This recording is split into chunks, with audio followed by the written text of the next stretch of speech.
Chronique Culture sur RTVH. Présenté par Abel Condé.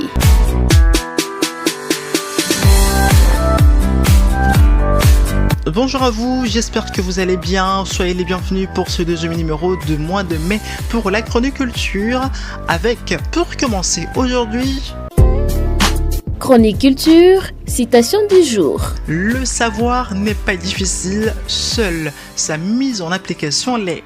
Un proverbe du Britannique William Booth qui a vécu de 1829 à 1912. Alors à Kinshasa, capitale de la République démocratique du Congo, William Booth a donné son nom à une prestigieuse université située dans la commune de la Gombe. Chronique Culture. Vous écoutez la Chronique Culture que je vous présente en direct de Kinshasa. Merci à la technique qui nous met en onde depuis Butembo. À la une ce dimanche. Un atelier pour booster les carrières de jeunes talents de Butembo aura lieu mardi prochain et on en parle dans ce numéro. Chronique Culture. Le mandat de la ministre de la Culture, Art et Patrimoine de la RDC, qu'en pensent les artistes et musiciens originaires du Nord-Kivu, à suivre quelques-unes des réactions. Chronique Culture, actualité culturelle.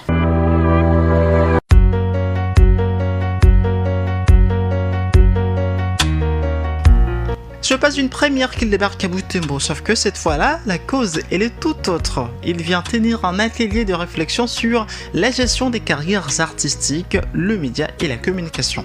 Lui, c'est DJ Daddy, un nom loin de faire l'inconnu, car il est bien connu depuis la Radio Capi, média pour lequel il travaille en tant qu'animateur et programmeur musical depuis de longues années.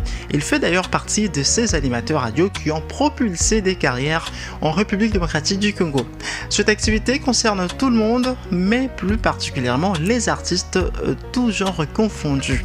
Donc rendez-vous mardi 7 mai au Claque Butembo situé dans la vallée Kavaindi. Coup d'envoi 14h et l'entrée est gratuite. Chronique Culture, actualité culturelle.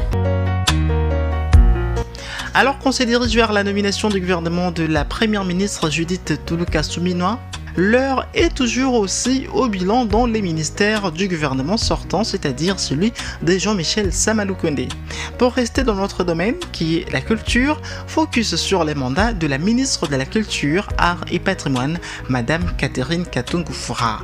Pour des raisons de proximité avec notre média, la RTVH, j'ai interrogé certains artistes originaires de la province du Nord-Kivu pour savoir ce qu'ils ont retenu du mandat de la ministre. N'oubliez surtout pas que la ministre Catherine Katungu-Fura est aussi originaire de la province du Nord-Kivu. Alors écoutez tour à tour la légende Popal Issé, c'est un chanteur, et le rappeur Vikael. Il faut que les artistes puissent comprendre que d'abord le ministère c'est un ministère national. Ce n'est pas un ministère seulement pour la ville de Butembo ou seulement pour les Nandes. Mais seulement moi je pense que le ministère n'a pas beaucoup de problèmes. Mais seulement c'est les hiérarchies, c'est-à-dire les services urbains et les services provinciaux qui a un petit problème de sentiments et ils sont trop administratifs. Puisque ça sera un peu impossible que chaque artiste puisse quitter Butembo pour aller s'adresser directement au ministère. Et pourtant, il y a un service urbain, un service communal qui peut passer les rapports directement à l'hiérarchie pour que le ministère puisse saisir des problèmes des artistes. Il y a par exemple les problèmes des cartes des artistes. Il y a les problèmes des Sokoda. Les Sokoda, on ne sait pas à qui on peut s'adresser, à qui on peut faire des formalités. Donc ils sont là juste pour des taxes. Ce sont des taxateurs.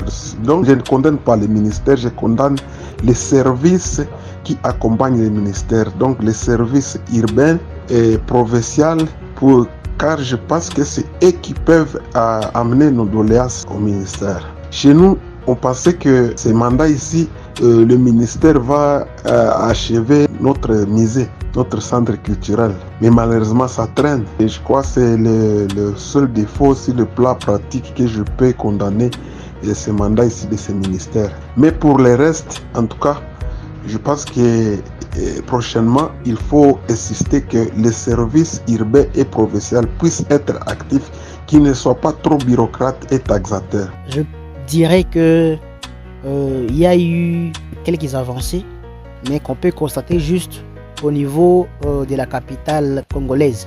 Parce qu'il faut le dire, la rumba congolaise a été sacrée au patrimoine de l'UNESCO. C'est un exploit que Madame ministre de la Culture a eu à effectuer.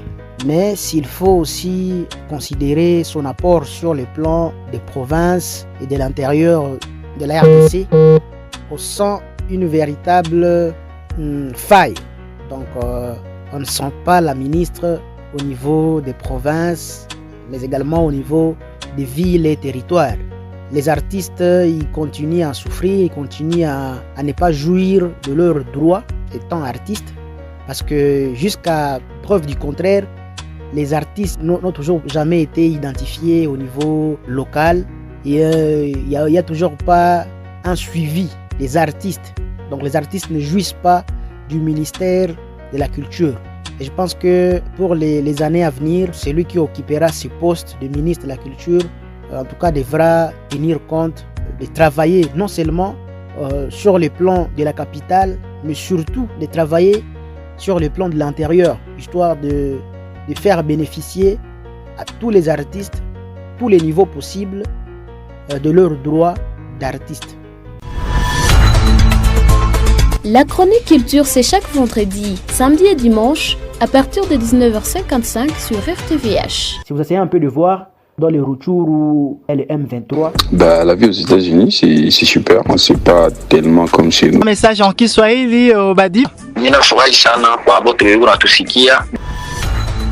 Vous êtes un artiste ou un opérateur culturel? Écrivez-nous au 09 95 43 81 55. Chronique culture. Chronique culture sur RTVH. Sur RTVS. Merci de nous avoir écoutés. C'est tout pour ce numéro. Très bon reste des temps chez vous.